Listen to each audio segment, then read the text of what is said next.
नमस्कार, आदाब, सत श्री अकाल। केम छो? उम्मीद करती हूँ आप सबके सब बढ़िया होंगे। आज की हमारी कहानी का नाम है सांवले सपनों की याद। तो चलिए कहानी शुरू करते हैं। सुनहरे परिंदों के खूबसूरत पंखों पर सवार सांवले सपनों का एक हुजूम मौत की खामोश वादी की तरफ अग्रसर है। कोई रोक टोक सके कहाँ संभव है। इस हुजूम में आगे आगे चल रहे हैं सलीम अली, अपने कंधों पर सेनानियों की तरह अपने अंतहीन सफर का बोझ उठाए। लेकिन यह सफर पिछले तमाम सफरों से बिल्कुल अलग है। भीड़ भाड़ की जिंदगी और तनाव के माहौल से सलीम अली का यह आखिरी पलायन है। अब तो वह उन वन पक्षी की तरह प्रकृति में विलीन हो रहे हैं जो जिंदगी का आखिरी गीत गाने के बाद मौत की गोद में जा बसा हो। कोई अपने जिस्म की हरारत और दिल की धड़कन देकर भी उसे लौटाना चाहे तो वह पक्षी अपने सपनों के गीत दोबारा कैसे गा सकेगा। मुझे नहीं लगता कोई सोए हुए पक्षी को जगाना चाहेगा। मुझे नहीं लगता कि वर्षों पूर्व खुद सलीम अली ने कहा था कि लोग पक्षियों को आदमी की नजर से देखना चाहते हैं।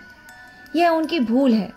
ठीक उसी तरह जैसे जंगल और पहाड़, झरने और आबशारों को वो प्रकृति की नजर से नहीं आदमी की नजर से देखने में उत्सुक रहते हैं। भला कोई आदमी अपने कानों से पक्षियों की आवाज का मधुर संगीत सुनकर अपने भीतर रोमांच का सोता फूटकर महसूस कर सकता है। एहसास की ऐसी सी ही उबड़ खाबड़ जमीन पर जन्मे मिथक का नाम है सलीम अली। पता नहीं इतिहास में कब कृष्ण ने वृंदावन में रास लीला रची थी और शोक गोपियों को अपनी शरारतों का निशाना बनाया था। कब माखन भरे भांडे फोड़े थे और दूध छाली से अपने मुंह भरे थे। कब वाटिका में छोटे छोटे लेकिन घने पेड़ों की छाह में विश्राम किया था।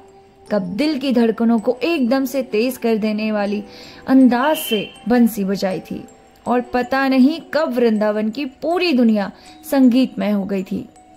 पता नहीं यह सब कब हुआ था, लेकिन कोई आज भी वृंदावन जाए तो नदी का सांवला पानी उसे पूरा घटनाक्रम याद दिला देगा।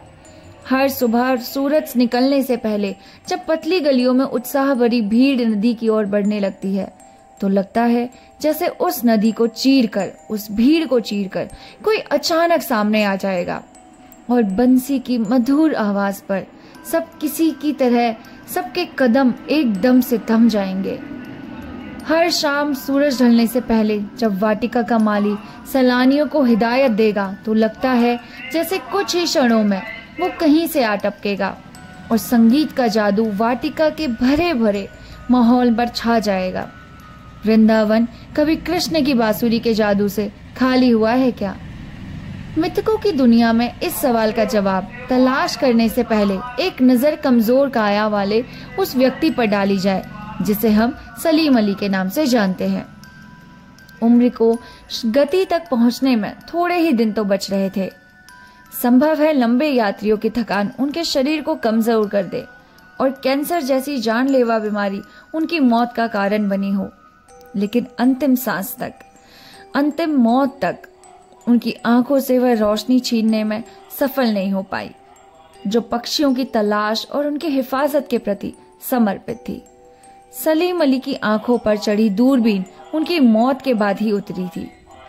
उन जैसा बर्ड वॉचर शायद ही कोई हुआ हो, लेकिन एकांत क्षणों में सलीम अली बिना किसी दूरबीन के भी देखे गए हैं। दूर क्षितिज तक फैली जमीन और झुके हुए आसमान को छूने वाली उनकी नजरों में कुछ कुछ वैसा ही जादू था जो प्रकृति को अपने घेरे में बांध लेता है।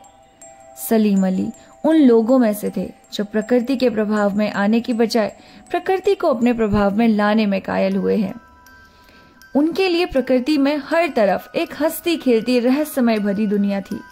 यह दुनिया उन्होंने बड़ी मेहनत से अपने लिए गढ़ी थी। इसके गढ़ने में उनके जीवन साथी तहमीना ने काफी मदद पहुंचाई। तहमीना स्कूल के दिनों में उनकी सहपाठी रही। अपने लंबे रोमांचकारी जीवन में ढेर सारे अनुभवों के मालिक सलीम अली एक दिन केरल की साइलेंट वैली के रेगिस्तानी हवा के झोंकों से बचाने का अनुरोध लेकर चौधरी चरण सिंह से मिले थे। उस समय चौधरी चरण सिंह प्रधानमंत्री थे। चौधरी साहब गांव की मिट्टी पर पड़ने वाली पानी की पहली बूंद का असर जानने वाले नेता थे।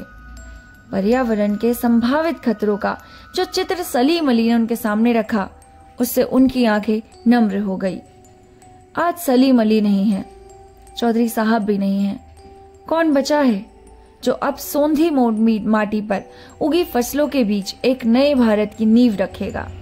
कौन बचा है जो अब हिमालय से लद्दाख की बर्फ फीली जमीन पर पाने जाने वाले पक्षियों की वकालत करेगा?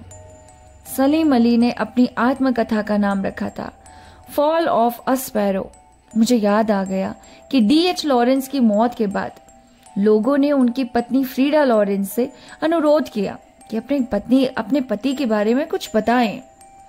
फ्रीडा चाहती तो ढेर सारी बातें लॉरेंस के बारे में लिख सकती थी, लेकिन उन्होंने कहा, मेरे लिए लॉरेंस के बारे में कुछ लिखना असंभव सा है।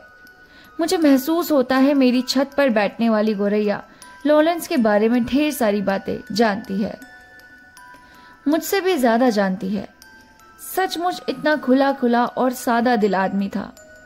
मुमकिन है लॉरेंस में मेरी हड्डियों को समाया हो, लेकिन मेरे लिए कितना कठिन है उनके बारे में अपने अनुभवों को शब्दों में जमा पाना।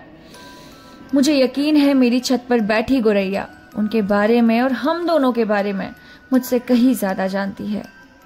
जटिल प्राणियों के लिए सलीम अली हमेशा एक पहेली बने रहेंगे। बचपन के दिनों में उनकी एयर गन से घायल होकर गिरने वाले नीलकंठ की वह गोरैया सारी जिंदगी उन्हें खोज खोज के एक नए रास्तों की तरफ ले गई। जिंदगी में ऊंचाइयों से उनका एक विश्वास क्षण के लिए भी डिगा नहीं। वो लॉरेंस की तरह नैसर्गिक जिंदगी का प्रतिरूप बन गए। सलीम अली प्रकृति की दुनिया में एक टापू बनाने की बजाय अथाह सागर बनकर उभरे थे। जो लोग उनके भ्रमणशील स्वभाव और उनके यायावी से उनके जीवन से परिचित हैं, उन्हें महसूस होता है कि वो आज भी पक्षियों के सुराग में ही निकले हैं। बस अभी गले में लंबी दूरबीन लटकाए अपने खोजपूर्ण नतीजों से लौट आएंगे। जब तक वो नहीं लौटते, क्या उन्हें गया हुआ मान लिया जाए? मेरी आंखें नम हैं, सलीम अली तुम लौटोगे ना? यह कहानी सलीम अली के बारे में है, जहां पर लेखक ये बताते हैं कि सलीम अली कितने बड़े बर्ड वॉचर हैं। बर्ड वॉचर से मतलब है पक्षी प्रेमी, जो पक्षियों की निगरानी करते हैं, उनके बारे में जानते हैं, जो हर क्षण अपने दूरबीन को लिए पक्षियों की तलाश में निकल जाते थे। पक्षियों से इतना प्रेम है कि मृत्यु के समय भी उनके गले में एक दूरबीन लगी हुई थी। ऐसा लगता था कि सलीम अली अभी तो कहीं गए हुए हैं दूरबीन लेकर और कुछ समय बाद वापस आ जाएंगे। पक्षियों से इतना प्रेम कि कोई भी इंसान उन्हें समझ नहीं पाएगा जो पक्षी प्रेमी ना हो या प्रकृति प्रेमी ना हो। सलीम अली ऐसे इंसान थे। यह कहानी बहुत ही जटिल रूप से समझाई गई है। अगर आपको ये बिल्कुल अच्छे से समझ नहीं आई तो आप मुझे कांटेक्ट कीजिए, मतलब मुझे कमेंट करके बताइए, मैं आपको अच्छे से समझा दूंगी। मिलते हैं आपसे नेक्स्ट कहानी के साथ, तब तक के लिए नमस्कार।